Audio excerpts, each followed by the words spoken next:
Hello friends, అందరు ఎట్లున్నారు? మంచిగా ఉన్నారా? వినాయక చవితి పండుగ వస్తుంది. అందరు ఎట్లా సెలబ్రేట్ చేసుకుంటున్నారు? మీ గల్లీలలో గణేశుని మండపాలు తయారైనాయా? మీ ఇళ్ళలో వినాయకుని పెట్టుకుంటున్నారా? ఒకవేళ పెట్టుకుంటే మీరు ఎట్లాంటి డెకరేషన్ చేసుకుంటున్నారు? ఇండియాలో ఉంటే మాత్రం నాకైతే వినాయక చవితి చాలా చాలా స్పెషల్. ఎందుకంటే మేము చిన్నగా ఉన్నప్పటి నుంచి మా ఇంట్లో వినాయకుడిని పెట్టుకొని పూజ చేసుకుంటాము. చాలా మంచిగా అనిపిస్తుంది అందరం కలిసి అట్లా పూజ చేసుకొని మధ్యాహ్నం అంతా అయిపోయిన తర్వాత ప్రసాదాలు తింటుంటే. యూకే వచ్చిన తర్వాత ఫ్యామిలీని మిస్ అవుతున్నాము.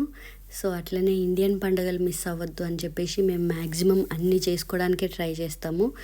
వీకెండ్స్ వచ్చిందంటే ఇంకా హ్యాపీ. మనం స్పెషల్గా లీవ్ పెట్టాల్సిన పని ఉండదు. ఈసారి వినాయక చవితి వీక్ డే వచ్చింది. సో లీవ్ పెట్టక తప్పలేదు. సో వినాయక చవితి కోసం అని చెప్పేసి నేను ముందు రోజు ఏమేమి ప్రిపరేషన్స్ చేసిన, ఏమేమి తీసుకొచ్చుకున్న షాప్కి వెళ్ళి అని చెప్పేసి చూపిద్దామని ఈ మినీ వ్లాగ్ షూట్ చేసిన.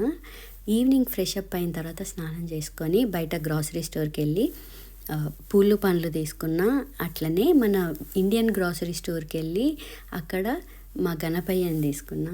చాలా రకాలు ఉండే, నేను వీడియో తీయడం మర్చిపోయిన. అక్కడికి వెళ్ళిన తర్వాత మేము తీసుకున్నది మట్టి గణేషుని. అక్కడ మట్టి గణేషుడు కాక ఇంకా చాలా వెరైటీస్ ఉన్నాయి. ఇవేమాకులు నాకు తెలియదు, ఒకవేళ మీకు తెలిస్తే కమెంట్ చేయండి. నార్మల్గా నేను బిల్వపత్రాకులు, తమలపాకులు, మామిడాకులు, గరిక ఇవి తీసుకున్నా. చాలా మట్టుకు అయిపోయినాయంట. చూడండి, గరిక ఇది ఒకటే మిగిలింది.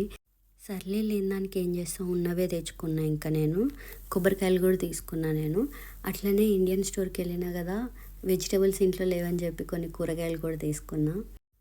షాప్లో ఉండాలి ఉండాలి అని మొక్కుకుంటూ పోయింది ఓన్లీ దీనికోసమే. వెలగపండు, దానికి ఒక్కదానికి ఆల్మోస్ట్ £3.29 అంటే ఆల్మోస్ట్ 350 రూపాయలు పడింది వెలగపండుకి. అట్లనే ప్రసాదాలతో పాటు ఫ్రూట్స్ కూడా 5 రకాల నైవేద్యం పెడదామని చెప్పేసి ఫ్రూట్స్ నేనేం తీసుకున్నా అంటే బనానాస్, ఆరెంజెస్, దానిమ్మలు, 2 పైనాపిల్స్ తీసుకున్నా. ఇంకా మ్యాంగోస్ కూడా తీసుకున్నా. సో నేను పూజ ఎట్లా చేసుకున్నా అనేది ముందు వీడియోస్లో చూడండి. హోప్ ఈ వీడియో మీకు నచ్చింది అనుకుంటున్నా. Okay, bye.